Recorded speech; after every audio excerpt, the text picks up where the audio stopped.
আসসালামু আলাইকুম সবাইকে, কেমন আছেন সবাই? এই তো সকালে নাস্তা করে বাসনগুলো ধোয়া দিয়ে শুরু করে দিলাম আজকে আমার দিন।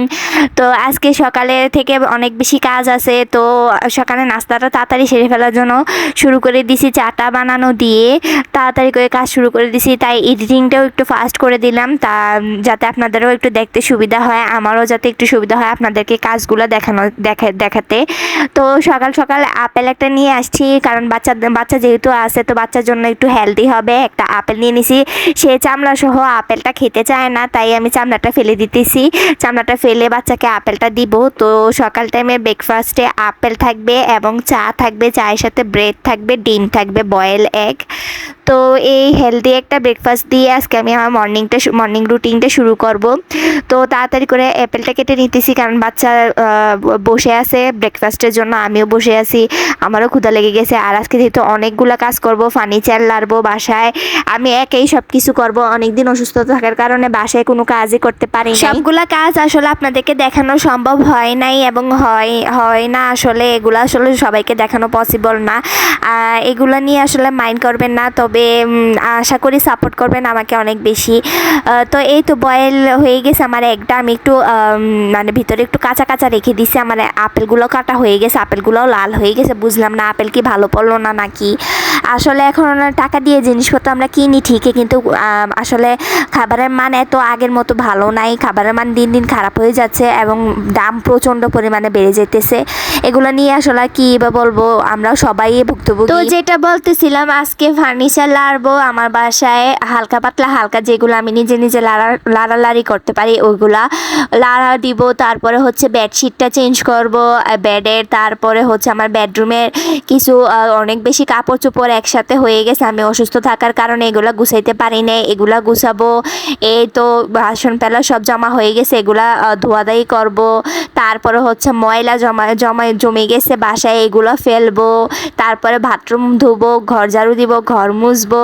তো এগুলো তো আর এত কাজ আপনাদেরকে দেখানো সম্ভব না।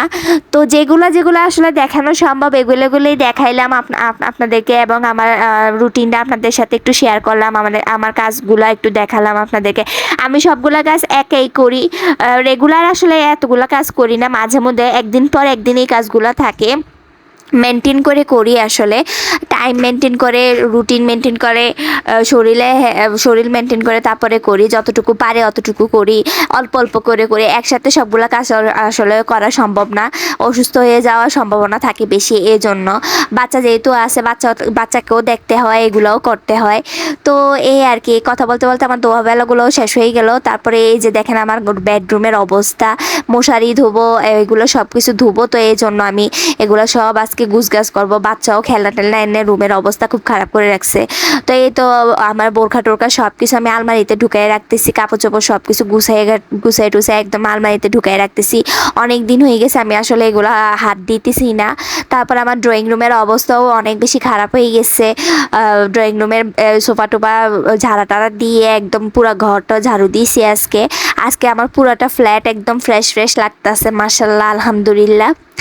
আল্লাহ যেন আমাকে এরকমই শক্তি সামর্থ্য দিয়ে যায় কাজ করার এবং সুস্থ থাকার। আর সবাই অনেক দোয়া করবেন আমাদের জন্য। এই দেখেন আলহামদুলিল্লাহ আমি সবগুলা কাজ করে ফেলছি, সবগুলা কাজ এখানে শেষ হয়ে গেছে। এবং এই পাশে আমার একটা আলনা ছিল, আলনাটা আমি অন্য রুমে নিয়ে গেছি। টেবিল ছিল, এগুলো একটু নাড়াচাড়া দিছি। তো আমি জানলাতে হচ্ছে কাঁথা দিয়ে রাখি, কারণ আমার রুমে প্রচন্ড রকমের রোদ আসে, আমি অসুস্থ হয়ে যাই।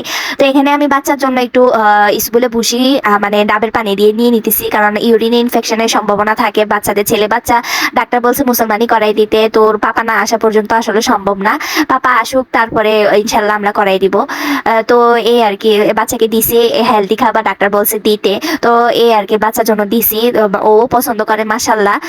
তো আমি যেটা বলতেছিলাম যে আমি আমার জানালাতে পর্দার ভিতর দিয়ে কাঁথা দিয়ে রাখি, কারণ আমার মাইগ্রেনের সমস্যা আছে, আমার রোদের আলো সহ্য হয় না, বেশি অতিরিক্ত পরিমাণে আলো তাপ এগুলো আমার সহ্য হয় না। এই জন্য আমি কাঁথা দিয়ে রাখছি, যাতে একটু রুমটা একটু ছায়া ছায়া লাগে আর কি। তো এই ছিল আজকে সারাদিনের কাজ, সারাদিনের ব্লগ ভিডিও। সবাইকে আল্লাহ হাফেজ, সবাই ভালো থাকবেন, বেশি বেশি দোয়া করবেন আমাদের জন্য যেন আমরা ভালো থাকি।